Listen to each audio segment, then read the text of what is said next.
নাঙ্গলকোটে জামায়াতে ইসলামের উদ্যোগে ঈদ উপহার। দেশ বাংলা নিউজ 24, সময়ের সাথে তারুণ্যের পথে।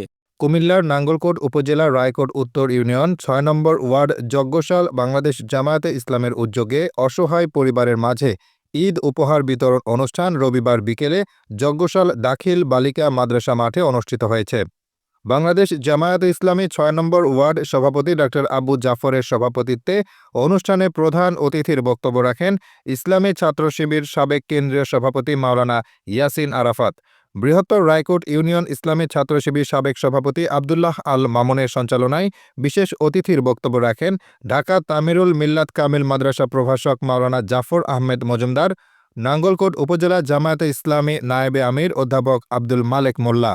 ঈদ উপহার বিতরণ অনুষ্ঠানে উপস্থিত ছিলেন নাঙ্গলকোট উপজেলা শ্রমিক কল্যাণ সভাপতি ওমর ফারুক মিয়াজি, রায়কোট উত্তর ইউনিয়ন জামায়াতে ইসলামী আমির মাওলানা আব্দুল মান্নান ভূঁইয়া, অফিস সম্পাদক আহসান উল্লাহ সোহাগ, ইউনিয়ন শ্রমিক কল্যাণ সেক্রেটারি আব্দুল মোত্তালেব মজুমদার, যুবনেতা দেলোয়ার হোসেন মজুমদার, শ্রমিক নেতা হায়াতুন নবী রাকিব, ছাত্রনেতা সাগর রাহাত সহ আরও অনেকে। ঈদ হচ্ছে আনন্দের, ঈদ হচ্ছে ভেদাভেদ বলে একে অপরের সাথে কিভাবে আনন্দটা উদযাপন করা যায়, ভাগাভাগি করা যায়, তেমনি একটি আমাদের ধর্মীয় উৎসব হচ্ছে ঈদ।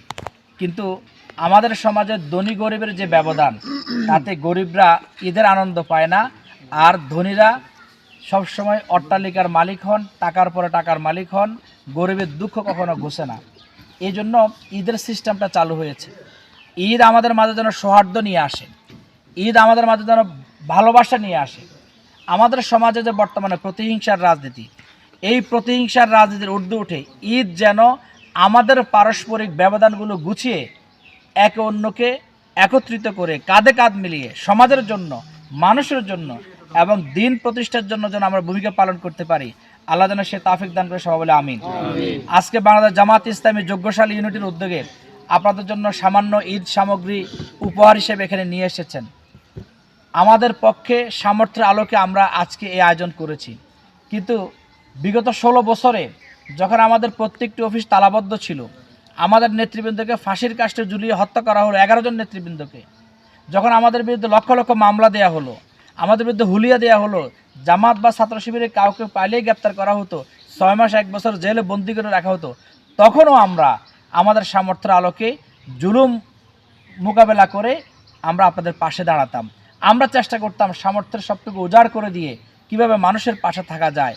একটি আদর্শবাদী দলের রাজনৈতিক পরিচয় হচ্ছে এই দল কখনো চাঁদাবাজি করে না, টেন্ডারবাজি করে না।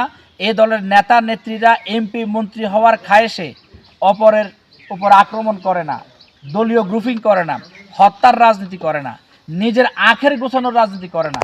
আমাদের সমাজের মূল সমস্যা হচ্ছে বাংলাদেশ সুজলা সুফলা একটি সোনার বাংলাদেশ, এখানে সম্পদের কিন্তু কোনো অভাব নেই। কি বল, অভাব আছে? আমাদের অভাব হচ্ছে এটা সুষম বন্টনের। যারা বন্টন করে, যেই নেতারা 53 বছর ধরে যারা এদেশের এমপি হয়েছে, মন্ত্রী হয়েছে, মেম্বার হয়েছে, চেয়ারম্যান হয়েছে, গুটি কয়েক ছাড়া বাকি সকলে গরিবের হক মেরে খেয়েছে, ঠিক কিনা? গরিবের জন্য যে চাল বরাদ্দ, আপনারা পত্রপত্রিকা দেখতেন, ওই চাল চেয়ারম্যানের খাটের নিচে পাওয়া যায়। গরিবের জন্য যে তেল বরাদ্দ হয়, ওই তেল মেম্বারের খাটের নিচে পাওয়া যায়। বিজিএফ এর যে কার্ড বরাদ্দ করা হয়, মেম্বার চেয়ারম্যানরা নিজেরা মোবাইল নাম্বার কিনে আত্মীয় স্বজনের নাম দিয়ে যার অট্টালিকা দালান কোঠা আছে তার নামে সে বরাদ্দ দেয়, সেটা ওই বরাদ্দ আবার টাকার বিনিময়ে বিক্রি করে, আর গরিবরা হাহাকার করে। এই কারণে, নেতাদের অসততার কারণে আমাদের সমাজে ধনীরা দিন দিন ধনী হতে থাকে, গরিবরা দিন দিন নিঃস্ব হতে থাকে। 53 বছর পার হয়ে গেল, এত সম্পদ, এত সুজলা সুফলা বাংলাদেশ, তারপরে আমরা এখনো দরিদ্র দেশ কেন? মূল কারণ হচ্ছে আমাদের নেতাদেরকে সৎ দেয়া হয় না, নেতারা সৎ হয় না। জামাত ইসলামী এদেশে সৎ নেতৃত্ব প্রতিষ্ঠা করতে চায়। আমরা আশা করব আগামী দিনে জামাত ইসলামীকে সাপোর্ট করার মাধ্যমে সৎ নেতৃত্ব প্রতিষ্ঠায় আপনারা সকলে ভূমিকা পালন করবেন ইনশাআল্লাহ। দেশ বাংলা নিউজ 24, সময়ের সাথে তারুণ্যের পথে।